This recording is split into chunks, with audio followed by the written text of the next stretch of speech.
Bueno, bienvenidos. Ante todo, me presento. Mi nombre es Cecilia Onaja. Vengo en nombre de la Asociación Japonesa en la Argentina y de su archivo histórico. Soy la responsable del archivo. Y agradezco este espacio a la Federación de Asociaciones Nikkei de la Argentina por brindarnos este espacio. Sobre el título de la presentación que tienen en pantalla, la importancia de saber de dónde venimos. Mi presentación obviamente va a tener que ver con nuestro origen de japonés, pero es aplicable a las personas descendientes de inmigrantes de cualquier colectividad, porque esto de saber de dónde venimos es muy importante, ¿no? En nuestro país el componente migratorio ha tenido un lugar importante en la formación de su historia y en la conformación incluso de la cultura argentina con el aporte de todas las colectividades. Entonces, en ese sentido es importante saber de dónde venimos, ¿no? Y también, ¿por qué esto? Porque estas bases culturales que nos unen a nuestros orígenes también nos han condicionado, ¿no? Sobre la forma en que somos y qué aspectos de nuestra personalidad, de nuestra forma de relacionarnos, de nuestra forma de ver la realidad, importa en nuestras fortalezas, ¿sí? Para cuando actuamos en la sociedad argentina y podemos aplicar. Esos orígenes nos brindan, ¿no?, un plus, ¿sí?, a partir de ese origen y ese es el capital que tenemos diferente para aportar a la Argentina cuando construimos nuestra cultura argentina. Por eso es importante saber de dónde venimos. Por otro lado, bueno, los 140 años, ¿no? El presidente de la Federación lo dijo muy bien en la inauguración. Celebramos 140 años por la llegada de este señor que ven en pantalla, que es Makino Kinzo. Makino es su apellido, es originario de Kanagawa-ken, pero él nació en Japón antes de la formación del Japón contemporáneo y Kanagawa no era Kanagawa, así que, pero bueno, un poco para ubicarlo en tiempo, ¿no? Y se radicó en Córdoba. Hay antecedentes en el periodo colonial de presencia de japoneses, pero ¿por qué no los nombramos y por qué no hay descendencia? No podemos rastrear esos orígenes, pero en el caso del señor Makino sí. Y la importancia de las fechas viene aquí, ¿no? ¿Por qué celebramos 140 años? En realidad sabemos muy bien que las fechas son convenciones, ¿no? Pero son útiles, convenciones útiles, ¿no? Nos sirven a los fines de justificar un encuentro. Por eso hoy todos estamos reunidos aquí por esta celebración. También establecer un hito, un momento en el desarrollo de nuestras vidas, en el caso de los japoneses en Argentina, la historia de nuestra comunidad, ¿no? Y en este caso en particular para la Asociación Japonesa en la Argentina y su archivo, es poder agradecer también a la sociedad que nos acogió como inmigrantes llegados de Japón y, bueno, iniciar una interesante cuenta regresiva hasta los 150 años. O sea, nos da un margen de 10 años para la gran celebración del sesquicentenario, ¿no? Pero esto de agradecer a la sociedad argentina, siempre que podemos lo tratamos de hacer porque es muy importante. Y muchos Nisei o Sansei o Yonsei, miembros de la comunidad Nikkei, no saben por qué quizá claramente y lo tenemos que tener siempre presente. Estamos hablando de principios del siglo XX, cuando muchas regiones del mundo establecieron limitaciones a la migración asiática y en particular a la Argentina. 1907, Estados Unidos firma con Japón un tratado un acuerdo de caballeros por el cual impide o regula, limita la inmigración asiática. Y en 1924 se prohíbe la inmigración asiática. ¿Por qué? Porque en esa época empieza a hablarse también de que los asiáticos son una minoría inasimilable. Se difunde ese tipo de calificativos, entonces se les cerraba las puertas a los asiáticos. Pero Argentina no. Argentina abrió sus puertas y gracias a eso mis abuelos pudieron venir a la Argentina y establecerse. Tuve ayer una entrevista con un miembro de la comunidad, que vino, o sea, el primero que vino había sido su abuelo en 1923 y me comentaba, dice, mi abuelo siempre nos decía, dice, ustedes pónganse contentos, dice, tienen la suerte de haber nacido en Argentina, ¿sí? Esto es muy interesante, bueno, cada tanto es importante recordarlo, ¿no? Porque parece allá lejano en el tiempo y de otra Argentina que no, lamentablemente estamos un poco lejos. Bueno. Un señor, bueno, este señor que ven en pantalla seguramente no lo conocen también, es Eduardo Wilde.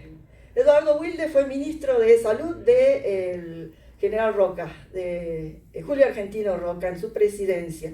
Él realiza un viaje por Asia y distintos países y escribe en este libro, Por mares y por tierras, todo su recorrido de viaje. ¿Saben qué? Se quedó en Japón como más de un mes y medio, con su esposa visitando el Japón. Y en este libro señala una crónica muy interesante sobre esa historia, sobre su viaje a Japón. Fue apasionante, todos los detalles que él cuenta. Y no solo eso, tiene la oportunidad de hablar con una figura muy prominente del gobierno de ese momento, que era Enomoto Takeaki. Takeaki Enomoto es muy importante porque fue uno de los primeros promotores de la inmigración a América Latina. Él forma una primera compañía a México, por ejemplo, ¿no? Y manda a los primeros migrantes japoneses a México. Y desde la Cancillería japonesa va a mandar funcionarios a estudiar distintos países del mundo, posibles receptores de la inmigración japonesa, y llegan también a Argentina para estudiar las condiciones. Es muy interesante, ¿no? Y Wilde conoce a Enomoto. ¿En qué idioma hablan? Hablan en francés, porque Enomoto hablaba perfecto francés y Wilde también.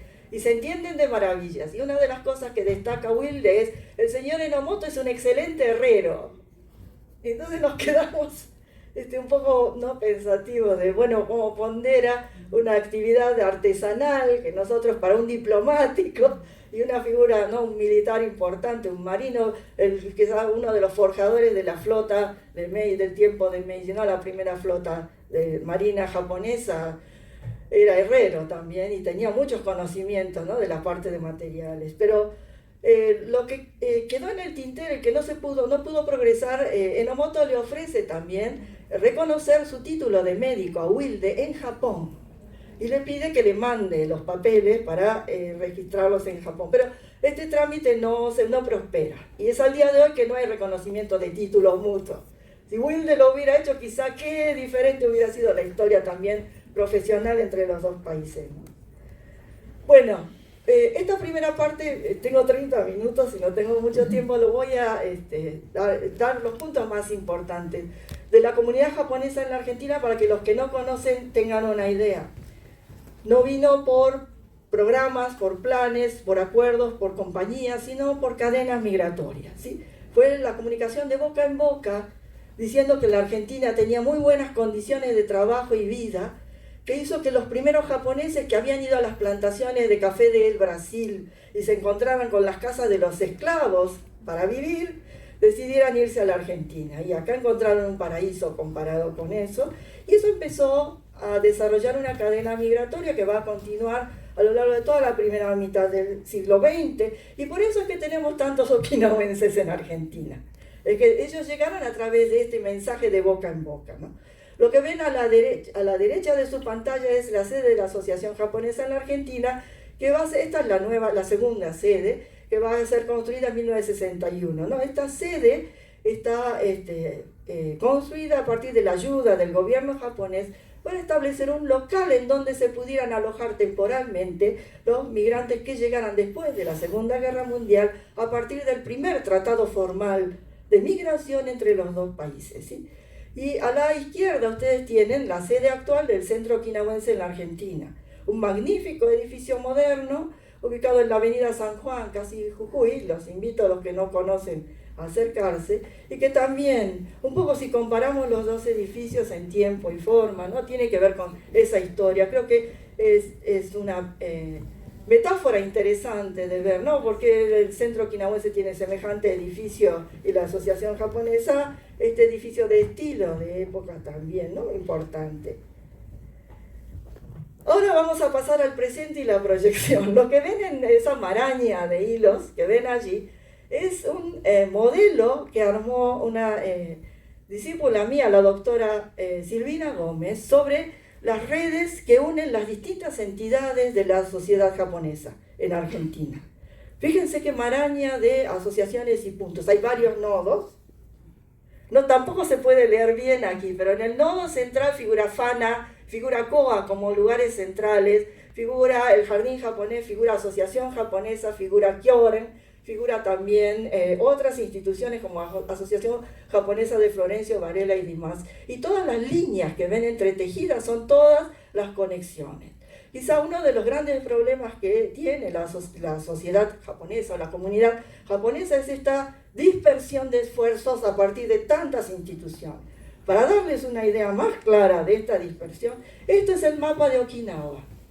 Es la isla principal de Okinawa y lo que ven en gris, que apenas se distingue a lo mejor, son los lugares de Okinawa en donde no hay representantes en Argentina. Pero todo lo que ven en el mapa de Okinawa, la isla principal coloreado, cada uno de esos diferentes colores es una asociación en Argentina. Por eso el Centro Okinawense es una federación. ¿Y cuánto mide esta isla, saben? 100 kilómetros de largo. En 100 kilómetros tenemos aproximadamente 30 o 40, no sé cuántos shichos son, o sea, representaciones por ciudades, pueblos, distritos. Ese es uno de los grandes características particulares, porque los que vienen, japoneses Nikkei, que vienen de Brasil o del Perú, dicen, ¿por qué tienen tantas instituciones en Argentina? No somos los únicos, ¿no? Fíjense, italianos, españoles, ¿no? Que han venido de distintas regiones, tienen seguramente una organización similar a la nuestra. ¿Por qué esto? Tiene que ver con la historia de la historia de la Argentina también. La parte positiva de la historia de las relaciones argentino-japonesas también. Fíjense, en el caso de Lima, Perú, está el Museo de la inmigración japonesa en el centro de Lima, que une todas las entidades japonesas. Carlos Chiotero Hiraoka es el Museo de Lima. Y luego tienen el Museo de la Inmigración en el barrio Liberdade de São Paulo, de Brasil. Tanto en Brasil como en Lima, Perú, tienen instituciones centralizadoras. ¿Saben por qué es eso? En el caso de Brasil entró en la guerra muy tempranamente aliado a los Estados Unidos. En el caso de Perú sufrió la deportación de no solo Issei, peruanos japoneses, mejor dicho, japoneses a Estados Unidos, a los campos de concentración de Estados Unidos, sino también, bueno, toda esa concentración, que lo que demandó también, después de la Segunda Guerra Mundial y la compensación, digamos, a eso, la unidad de toda la colectividad. En Perú está la colectividad unida debido a esa experiencia traumática que fue la guerra, y lo mismo en el caso de Brasil. En Argentina tuvimos la suerte de que la guerra duró 3 meses solamente. Nuestros abuelos vivieron en un país neutral, pudiendo desarrollar su vida normalmente. Y el resultado fue la dispersión que vimos antes, ¿no? La competencia. Por eso, los 140 años para la Asociación Japonesa en la Argentina es una buena excusa para empezar a unir y lanzar el estudio de un proyecto de un museo de la inmigración japonesa en Argentina, y al que queremos llegar en 10 años más, en la celebración de 150 años. Entonces hoy ustedes están aquí participando del lanzamiento de este sueño, de este proyecto de 10 años. Para eso, o sea, como pueda fundamental, los invito a todos a venir en octubre al Museo de la Inmigración, que va a ser un poco la culminación de este año de celebración de la colectividad japonesa en la Argentina, en donde vamos a tener una muestra de historia y una muestra de cultura japonesa y de la vida y trayectoria de la colectividad japonesa. Octubre, noviembre y diciembre vamos a ver en el Museo de la Inmigración de la UNTREF, Universidad de 3 de febrero, en Retiro. Hoy también el señor Murase, otras autoridades destacaron los valores a preservar. Lo importante de preservar nuestras raíces son estos valores. ¿Pero qué valores? O sea, siempre se habla de la lealtad, del trabajo, de la frugalidad. Yo les digo, palabras claves en los niños japoneses es el on, la deuda. Miren, Argentina debería hablar más hablamos más de la deuda. En el caso de los japoneses, como potencia económica, también habla del on, de la deuda. La deuda hacia personas que nos conceden favores fundamentales para nosotros, como darnos la vida. El on a nuestros padres. Otra palabra clave es giri, obligación también, hacia personas que nos brindan favores, desde un pequeño regalo, que es una atención que recibimos porque nos genera una deuda, o nuestra devolución a partir de esa deuda. Otra palabra que valoramos en la sociedad japonesa es meiwaku, no causar meiwaku, no causar molestia. Es algo que está, aunque nuestros padres no lo digan, está en nuestro ADN cultural, no causar molestia. Y ustedes, los que no son de la colectividad, pero seguramente se relacionaron con Nikkei, japoneses de segunda, tercera generación, deben haber visto estos aspectos, ¿no? Luego también la empatía, ninjo, por ejemplo, ¿no? Compasión o sensibilidad hacia los demás, o enryo también, ¿no? Considerar los sentimientos del otro, las circunstancias y abstenerse de expresar los propios deseos o acciones, ¿sí? ¿Y por qué destaco estas cosas? Porque existen en todas las culturas, en todas las sociedades, pero en el caso de los japoneses está exacerbado y muchas veces no se promueve. Pero ustedes imagínense un minuto, si pensamos en meiwaku o kakenai, no causar molestias. En el subte, por ejemplo, y hablar a voz fuerte y no importarle quién está al lado y todos enterarse de todo lo que le pasa en su casa, ¿no? Esto es no causar molestia a los demás, es pensar un poco, ¿no? Que el ámbito público es para todos, ¿no? Estos son los valores a preservar, estos son los elementos a difundir que nosotros los asimilamos de algún modo inconscientemente en nuestras casas, ¿no? Y que nos da una personalidad muy particular, pero que es una contribución creo que interesante, ¿no? Para mejorar el ambiente de vida nuestro. ¿Por qué es importante conocer nuestros orígenes y conocer la historia de Japón y nuestro pasado? Porque, por ejemplo, pocos conocen a este señor, pero pronto se va a hacer muy famoso, porque es la cara del billete de mayor denominación de circulación en Japón, de 10.000 yenes. Es Shibusawa Eiichi. No es el creador, no es el fundador de Mitsubishi, ni de Mitsui, de Nissan, ni nada por el estilo, ¿no? Shibusawa Eiichi es el padre del capitalismo japonés y el padre de la pyme japonesa. La pyme japonesa en realidad es el motor oculto que ha desarrollado la economía en Japón y es importante. Y ahora hoy ocupa, o sea, su rostro corona el billete de más alta denominación del Japón. Y es muy interesante esto, ¿no? Y lo otro más familiar para todos. ¿Quién no subió a alguno de esos trenes, ¿no? Tanto el subte, ¿no? De la línea B en algún momento, o este tren, creo que no recuerdo bien la marca, pero el material rodante. ¿Saben qué? Estos materiales se construyeron en 1950-58 y siguen funcionando, ¿no? Hasta el subte de la línea B tiene aire acondicionado y asientos cómodos, etc. ¿Sí? Esto es Japón y su tecnología. No es un vagón brillante, novedoso, y con la última tecnología, pero es fiel, no los va a dejar a pie. Esa es la industria japonesa, no los va a dejar parados. Va a ser leal cuando necesiten de sus servicios, ahí va a estar. ¿Por qué? Porque cada uno de los obreros que construyó este material lo hizo a conciencia, lo hizo con su mejor esfuerzo, porque el orgullo está en no tener el mejor sueldo, en tener el mejor resultado.